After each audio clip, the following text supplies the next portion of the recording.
দেনার দায়ে জর্জরিত হয়ে গলায় ফাঁস লাগিয়ে আত্মঘাতী হলেন এক নিঃসন্তান দম্পতি। বৃহস্পতিবার সাত সকালে এই ঘটনাকে ঘিরে জোর চাঞ্চল্য ছড়ালো মালদার বৈষ্ণবনগর থানার 18 মাইল জালাদিটোলা এলাকায়।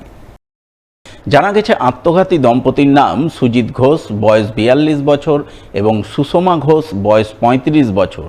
তাদের বিয়ে হয়েছিল 15 বছর আগে, তবে কোনো ছেলে মেয়ে হয়নি। তারা নিঃসন্তান ছিলেন। এ নিয়ে তারা কিছুটা মানসিক অবসাদে ভুগছিলেন। তার উপর সম্প্রতি তারা দেনার দায়ে জর্জরিত হয়ে পড়েন। সেই কারণেই বৃহস্পতিবার সকালে স্বামী স্ত্রী দুজনে মিলে শোয়ার ঘরে একই সারিতে গলায় ফাঁস লাগিয়ে আত্মঘাতী হন বলে খবর, যাকে কেন্দ্র করে পরিবারবর্গ কান্নায় ভেঙে পড়েন। শোকের ছায়া নেমে আসে গোটা এলাকায়। ঘটনার খবর পেয়ে বৈষ্ণবনগর থানার পুলিশ মৃতদেহ দুটি উদ্ধার করে ময়না তদন্তে পাঠায়।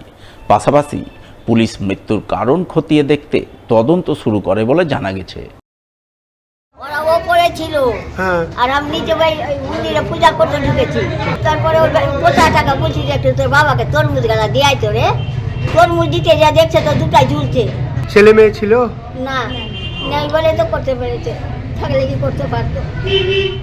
10টার পর শুনতে পাই যে এই সুজিত ঘোষের বাড়িতে ফাঁসি লেগেছে, স্বামী স্ত্রী উভয়ে। এটা দেখলাম যে হ্যাঁ, দুজনে একসঙ্গে ঝুলে আছে।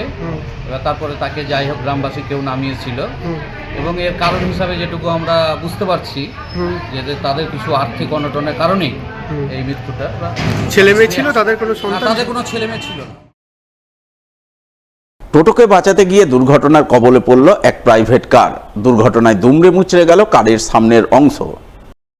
বৃহস্পতিবার বিকাল 3টা নাগাদ ঘটনাটি ঘটেছে মালদার কালিয়াচক থানার জালালপুরের ডাঙ্গা এলাকায়। জানা গেছে, এদিন উত্তর 24 পরগনার বারুইপুর থেকে একটি প্রাইভেট কারে চেপে 3 জন ডুয়ার্সের উদ্দেশ্যে যাচ্ছিলেন। কিন্তু যাওয়ার সময় মালদার কালিয়াচকের ডাঙ্গা এলাকায় 12 নম্বর জাতীয় সড়কে হঠাৎ করে একটি টোটো কারের সামনে চলে আসে। কারের চালক সেই টোটোকে বাঁচাতে গিয়ে কার নিয়ে রাস্তার পাশের ডিভাইডারে ধাক্কা মারেন। ফলে কারের সামনের অংশ দুমড়ে মুচড়ে যায়। যদিও কারের যাত্রীদের মধ্যে কারো কোনো ক্ষতি হয়নি। এদিকে এই দুর্ঘটনার পরপরই বহু মানুষ ঘটনাস্থলে ভিড় জমান, যার জেরে জাতীয় সড়কে যান চলাচল স্তব্ধ হয়ে পড়ে। পরে কালিয়াচক থানার পুলিশ গিয়ে পরিস্থিতি নিয়ন্ত্রণে আনে এবং দুর্ঘটনার কারণ খতিয়ে দেখতে তদন্ত শুরু করে বলে জানা গেছে। রাস্তায় হঠাৎ ওপরে রাস্তার অংশটায় গাড়ি দাঁড়িয়ে ছিল, হঠাৎ করে টোটো আসতে টোটোটায় বাজাতে গিয়ে রাস্তায় এই অবস্থা হয়েছে। কার সাথে ধাক্কা লাগলো? কাউকে ধাক্কা মারিনি, ডিভাইডারে গাড়িটা ব্রেক মারতে মারতে সেখানে দাঁড়িয়েছে।